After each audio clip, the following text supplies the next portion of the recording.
Today we're going to try to answer the question of should you upgrade your stock suspension on a Subaru BRZ, or I guess you could say Scion FRS as well. So this is my buddy Yan here, and this is his bone stock 2014? 13 Subaru BRZ. We are going to actually install a set of coilovers on this car. So why did you decide to finally make the move to coilovers after buying this car brand new over 3 years ago? So last week when I was doing my oil change at the dealership, they were telling me that the rear suspension was actually starting to seep, which is like starting leaking. So I did, and then they quoted me about $600 for just the rear suspension. So, and I was looking online. Is that like, both shocks? Replacing both shocks? Yes, okay. Both of them. But just the rear, not the front. Okay. So if you double that, you're probably looking at like $1,200 for all four shocks. Where if you actually buy one online, which is around anywhere between $1 to $2 grand, depending on what you get. So coilovers, you mean, right? Yeah. I wanted like more of an upgrade instead of just replacing the suspension. Right. So I was looking between the KWs and the Olin, and it seemed like the KW is a little bit more comfortable for the street than the Olins. Yeah, so let's actually talk spring rates for a second. So this being a first gen BRZ, it has roughly, I mean, I'm rounding up here, 3 kilogram front springs and 4 kilogram, maybe a little less than 4 kilogram rear springs. Yeah. For the KW, I think the front and the back's about the same. The newer version. So the newer version, if I remember correctly, was 3K in the front, 4K in the back, which is about the same as the stock one. On the older version KW, there's 6K in the front, 7K in the back. But so much different, like almost twice the spring rate. Not sure which one I got yet, because right. the website said it was 6K, 7K, but the stock manufacturer site said it was 3K, 4K. Okay. So we'll see when we actually. Yeah, when we do the unboxing, we're gonna do an install video for coilovers, and we'll see what's printed on the spring to see what the rates are. We're out here in the canyons for now. We're gonna just test out the stock suspension and see how it feels pushing the car.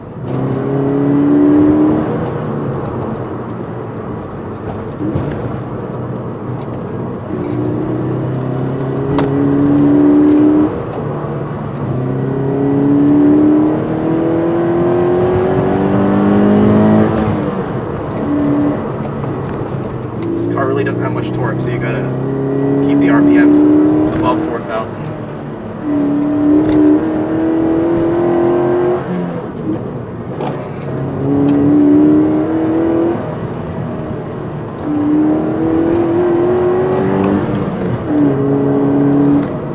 Alright, so initial thoughts on this stock suspension. I have to say, it's probably my favorite part about this car. So it's funny that we're actually going to be swapping it out for aftermarket suspension. I mean, this car is all about balance and having a nimble, lightweight feel. And yes, I mean, the car's pretty light at like 2,800 pounds or less. And it's low, it's small, low center of gravity with that boxer engine. You know, all of those great things about the engineering aspects of this car. But I think the suspension has such a big role to play in that, because the suspension is stiff, but you get really good compliance over the bumps. Like the dampers do a very good job at soaking up the bumps at low speed and at high speed, which can't be said for all sports cars. I mean, even driving around at low speed over these little potholes and things in the road, it has a nice damped quality to it. I can immediately tell it's a good shock when I'm going over, like, for example, these center dividers here, and you feel that nice, like, almost low rumble of a thump, like, just kind of go through your body, but it doesn't feel harsh in any way. What that shows is that the suspension is actually soaking up most of that impact when you go over that bump, that vertical movement, that force. So I think this suspension setup does a really good job at soaking that up and making sure the chassis is doing its job and the suspension is not letting these bumps upset the chassis. I hope that makes sense, by the way. That was a really long, convoluted way to explain what I'm feeling.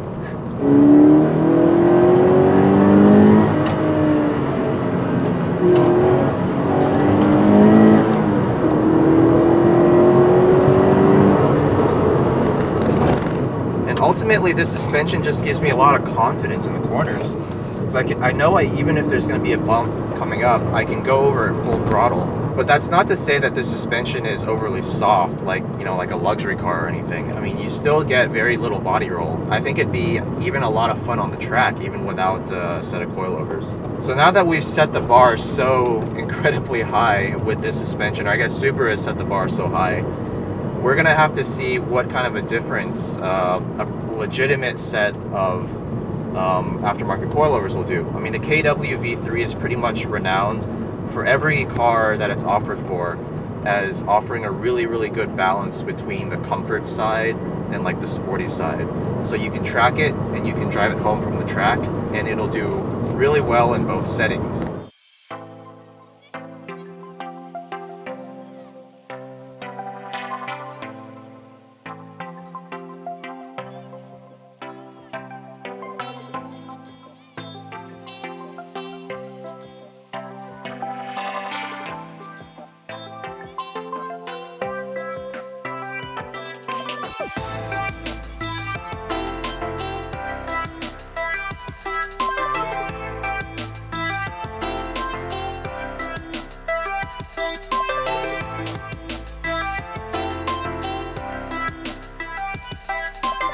Hi. I'm on the ground now. Hope the car doesn't fall, I'm gonna die.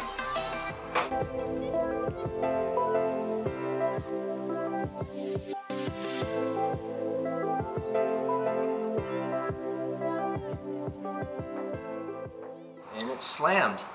That clearance though, you can only put one finger. That's what she said. Yeah, that's how you know it's not a slow down. This one's only one, barely even one.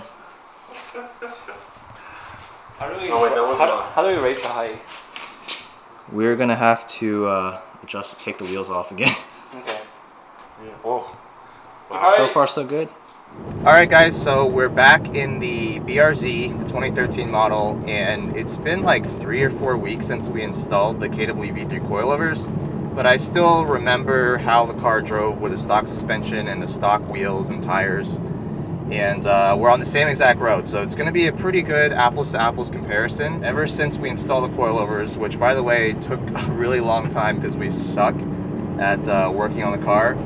Power tools. We need power tools. Yeah, we need power tools next time. The current alignment specs are, what, 1.5 degrees of negative camber up front, 1 degree in the back, Yep. and basically 0 toe, right? Yep. Also, we've installed the WedsSport TC105N wheels.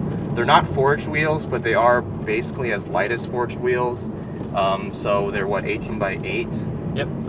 Plus 42 offset. Plus 42 offset with 235 section Hankook Ventus V12 Evo 2 tires, so they should have more grip than the stock Michelin's provide. By the way, there's a lot of confusion on the internet about the spring rates for these KW V3s, because apparently, according to the internet, they used to sell it with a 6K front, 7K rear spring rate, but then KW updated that to a newer version without really labeling it, I guess, or at least the resellers don't really label which version they have.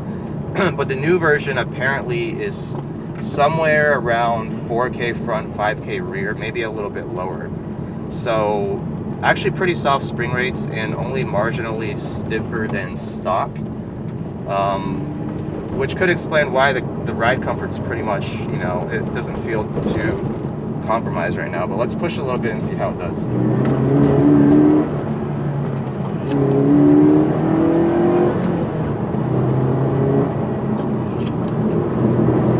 Straight away it has a lot more grip than it used to.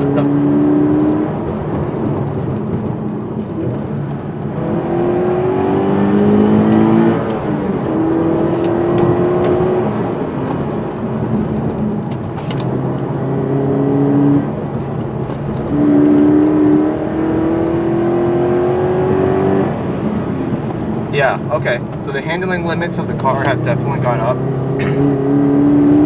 There's a lot more cornering grip, but it's hard to say if that's due to the coilovers or mostly due to the tires, because the tires are definitely a notch above the Michelin All Seasons.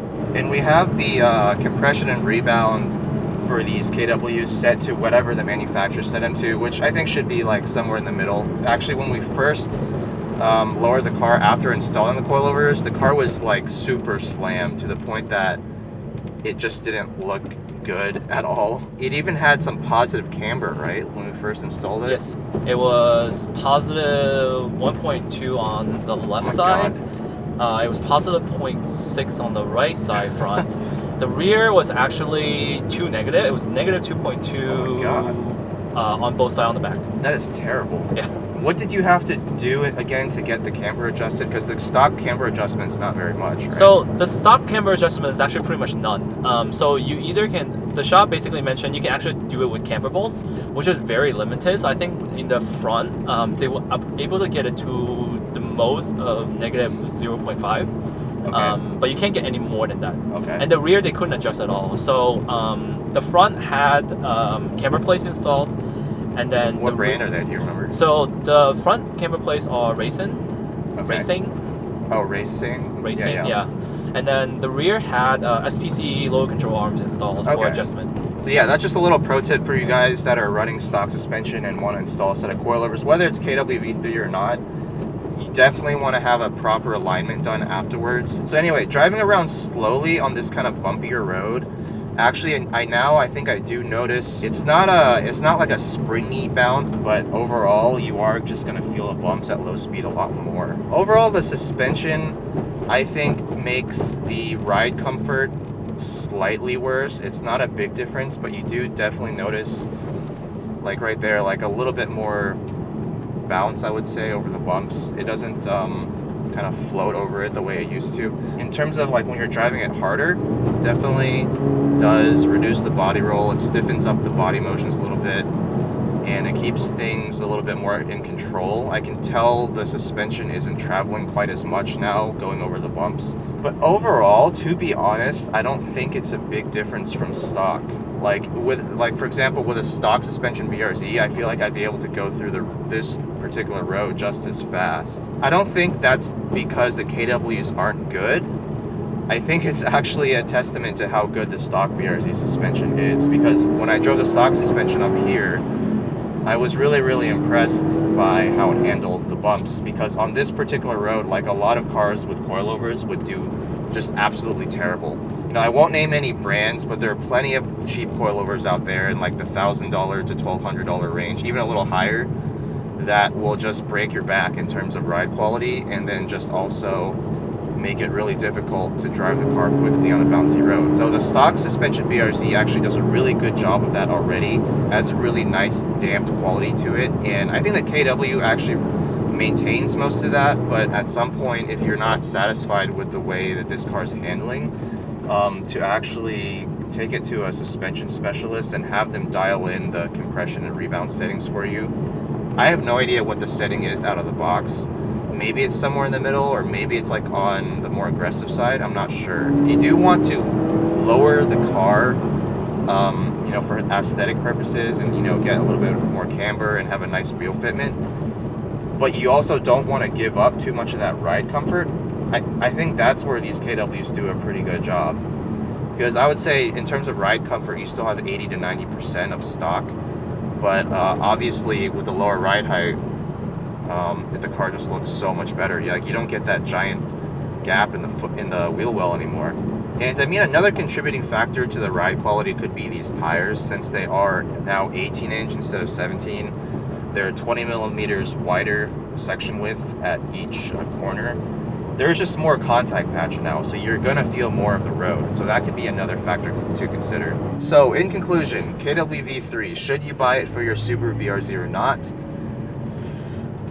It depends on what you're trying to accomplish. If you're trying to make the car handle like it's on rails, just due to the suspension alone, I don't think there's going to be that big of a difference from stock, with the qualification that I really like the stock suspension of the BRZ. So in that sense, if you're trying to lower the car and you want to maintain 80 to 90% of the ride comfort, then yes, KWV3 does a really good job of that. For like $2,000, I mean, how much did it cost? Like $2,100 something? Yeah, it's like 21. Yeah, so for that amount of money, yes, you're paying a pretty big premium over some of the cheap coilover brands, but do yourself a favor and don't skimp out on coilovers. It is way too easy to just fall into the trap of, oh, like these cheap coilovers are $1,200, they have the same spring rate or slightly higher spring rate than stock, and you know, they'll lower the car and make it look nice. All those things are true, but then the moment you drive it, you're gonna realize where your money did not go, let's say. Thanks guys for watching. If you guys want to see more modification parts reviews in the future, let me know, and I'll see you guys next time. When it comes to modding cars, nothing's ever as easy as it seems. Or as easy as they make it seem on YouTube. Yeah. Oh, yes, I got it. Like literally we're still on step 3 and it's been like an hour and a half. I got it.